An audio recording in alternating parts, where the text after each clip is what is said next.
Hi all, and welcome back to West Isola. It's been quite a while since I produced a video. I've had other things going on, but I have been doing some work on my layout. So that's what this video is going to be about. It's a bit of an update of the things that I've been doing. I've done some DCC work on some of my locos, done some scenery, got some ballast down, some fencing in. So we'll have a look at all of that. And also at the end, I'll be doing a little update on what's hopefully coming next. So without further ado, let's carry on.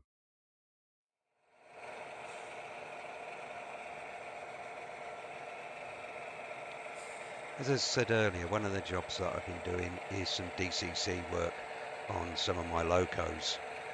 In one of my earlier YouTube broadcasts, I mentioned that I'm ex-armed forces. So one of the things I've quite liked about American system is the fact that they've got a lot of commemorative locos, and I've managed to acquire 3 of them at the moment. The first one I've got is an MTH SD70 Spirit of Union Pacific.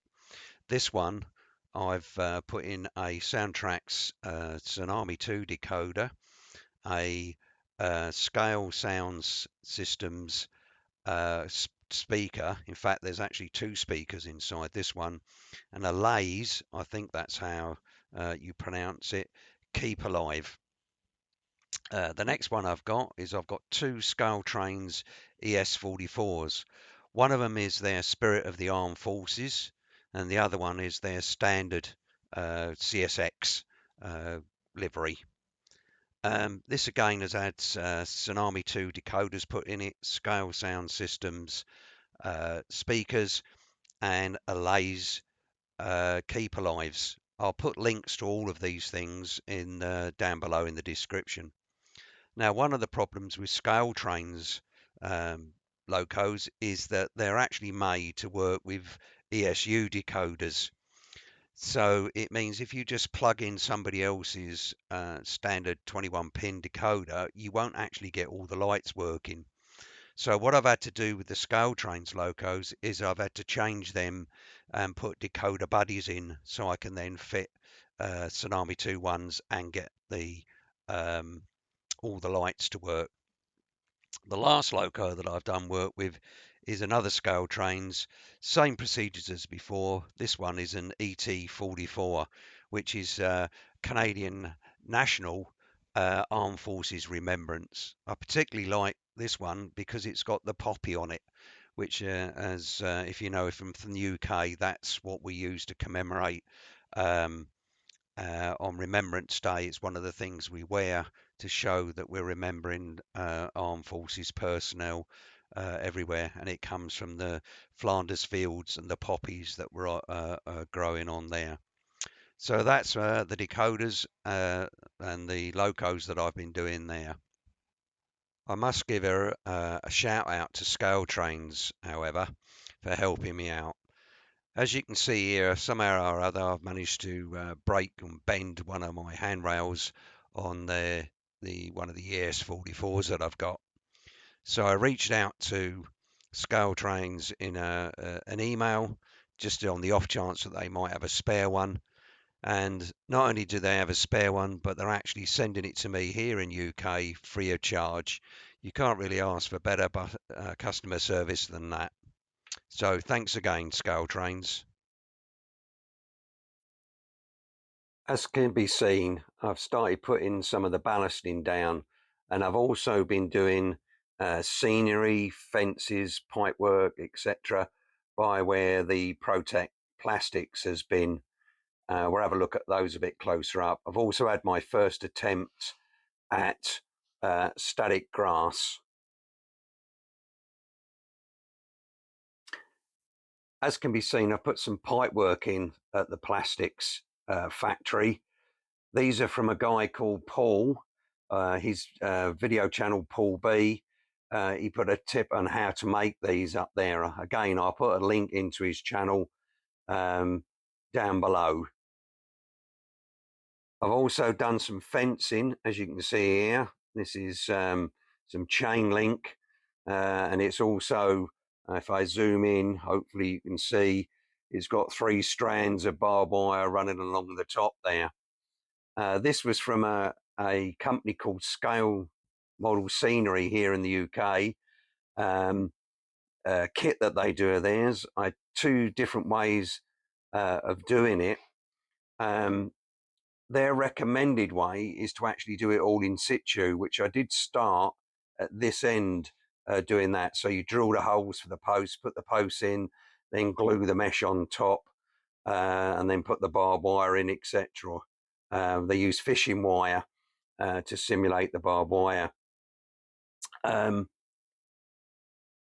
This section, however, I did on the workbench because I found it quite difficult doing it, leaning over the layout and trying to do it on there. So on this one, I actually did it laid flat on the workbench and then moved it later on onto the layout itself. I think next time, if I use this again, I'll probably do a compromise and actually lay it all out upright on the workbench, if you like, and then move it on block onto the layout to get it actually in place there. So this was my first attempt at static grass on the layout and putting scenery in. It's not come out too bad. I actually did a test piece using a static grass applicator before I actually started doing it on my layout. I've also started doing some work on the bridge that runs across the end of the layout and acts as a scenery block. As you can see, hopefully, I've actually done the roadway with tarmac and put lines on, etc. there. This was all done on an inkjet printer and then put there. You can just see the join between the papers, the sheets of paper, which are disguised by putting vehicles across it on there. The intention is that this end of the layout there is going to have a building which is going to act as a view block. The sort of building I'm aiming for is an old derelict factory building, which is awaiting conversion into loft apartments. In front of it is going to be a scrapyard which extends underneath the highway bridge down there. At this end of the layout, the other end of the view block, I'm putting in I'm hoping to build a what would be a multi-story car park in here, so a parking garage which will go up high enough to disguise the end of that. Across here will be a road coming across where you can see there the X for the railroad crossing, where that's going to be. So that's my stage there. So the idea is my next stage here is to actually do this end of the layout and get it completed. One of the things I have come across while I've been doing the layout, this is a view underneath the shelf that runs on the top looking down it. If you look on the left hand side, you see I've got an LED strip inside a diffuser providing the lighting on here.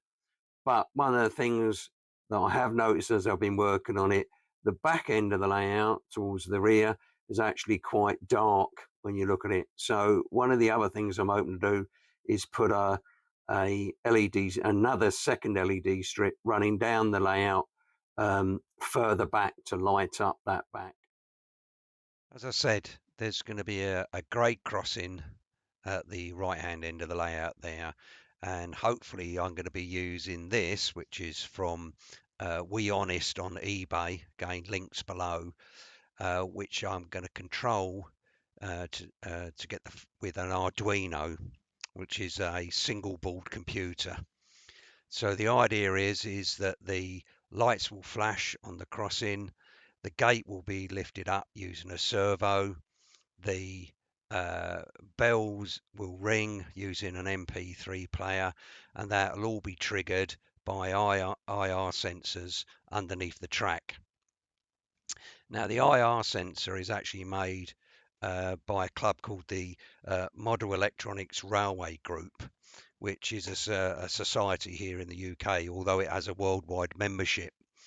In fact, they also made the kits that I made my DCC system out of, which you can see here, including the controller on there. Say they're a worldwide organisation. They're really useful if you're into anything to do with model railroad electronics. Membership is only £24, between £24 and £30 a year, depending on where you are in the world. All the stuff that I'm doing with my Arduino, I've got off of the Merg site, and also their Zoom meetings that they hold, where you can, so a really useful organisation if you're interested in that sort of thing. Well, that's it for this video. Hopefully, the next one will be from the workbench video, and that will actually be showing a working grade crossing. So, see you soon.